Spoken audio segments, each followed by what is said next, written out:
ಕಾಸರಗೋಡು ಜಿಲ್ಲೆಯ ಬದಿಯಡ್ಕದ ಅಗಲ್ಪಾಡಿ ಶ್ರೀ ದುರ್ಗಾಪರಮೇಶ್ವರಿ ಕ್ಷೇತ್ರ ಹಾಗೂ ವೇದಮಾತಾ ಟ್ರಸ್ಟ್ ಅಗಲ್ಪಾಡಿಯ ನೇತೃತ್ವದಲ್ಲಿ ಲೋಕ ಕಲ್ಯಾಣಾರ್ಥವಾಗಿ ನಡೆಯುತ್ತಿರುವ ಯಾಗದ ಅಂಗವಾಗಿ ಬುಧವಾರ ರಕ್ತ ಸಂಹಿತಾ ಯಾಗದ ಪೂರ್ಣಾಹುತಿ ನಡೆದು ಪೂಜೆ ನೆರವೇರಿಸಲಾಯಿತು. ನಂತರ ಸಹಸ್ರ ಚಂಡಿಕಾ ಯಾಗದ ಮಹಾಪೂರ್ಣಾಹುತಿ ಪೂಜೆ ನೆರವೇರಿತು.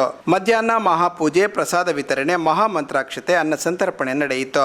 ಯಾಗದ ಮಹಾಪೂರ್ಣಾಹುತಿಯ ಸುಸಂದರ್ಭದಲ್ಲಿ ಎಡನೀರು ಮಠಾಧೀಶ ಶ್ರೀ ಸಚ್ಚಿದಾನಂದ ಭಾರತಿ ಸ್ವಾಮೀಜಿ, ಕ್ಷೇತ್ರದ ಆಡಳಿತ ಮುಖ್ಯಸ್ಥರಾದ ಎ.ಜಿ. ಶರ್ಮಾ, ವೇದಮಾತಾ ಟ್ರಸ್ಟ್ ಹಾಗೂ ಯಾಗ ಸಮಿತಿ ಅಧ್ಯಕ್ಷರಾದ ತಲೇಕ ಸುಬ್ರಹ್ಮಣ್ಯ ಭಟ್, ಕ್ಷೇತ್ರದ ಆಡಳಿತ ಮುಖ್ಯಸ್ಥರು, ನಾನಾ ಸಮಿತಿಯ ಪ್ರಮುಖರು ಉಪಸ್ಥಿತರಿದ್ದರು.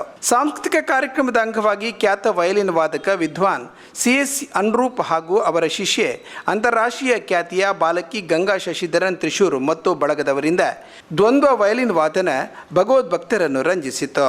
ಶ್ರೀ ಕ್ಷೇತ್ರದಲ್ಲಿ ಮಾರ್ಚ್ 27ರಿಂದ ಏಪ್ರಿಲ್ 3ರವರೆಗೆ ಅಗಲ್ಪಾಡಿ ಶ್ರೀ ದುರ್ಗಾಪರಮೇಶ್ವರಿ ದೇವಸ್ಥಾನದಲ್ಲಿ ನಡೆದ ರಕ್ತ ಸಂಹಿತಾ ಯಾಗ, ಸಹಸ್ರ ಚಂಡಿಕಾ ಯಾಗ ಹಾಗೂ ನಾನಾ ಧಾರ್ಮಿಕ ಕಾರ್ಯಕ್ರಮ ಅತ್ಯಂತ ವ್ಯವಸ್ಥಿತವಾಗಿ ಮುಕ್ತಾಯಗೊಂಡಿದೆ. ಪ್ರತಿನಿತ್ಯ ಸಾವಿರಾರು ಸಂಖ್ಯೆಯ ಭಕ್ತರು ಯಾಗ ಕಾರ್ಯದಲ್ಲಿ ಭಾಗವಹಿಸಿದ್ದಾರೆ.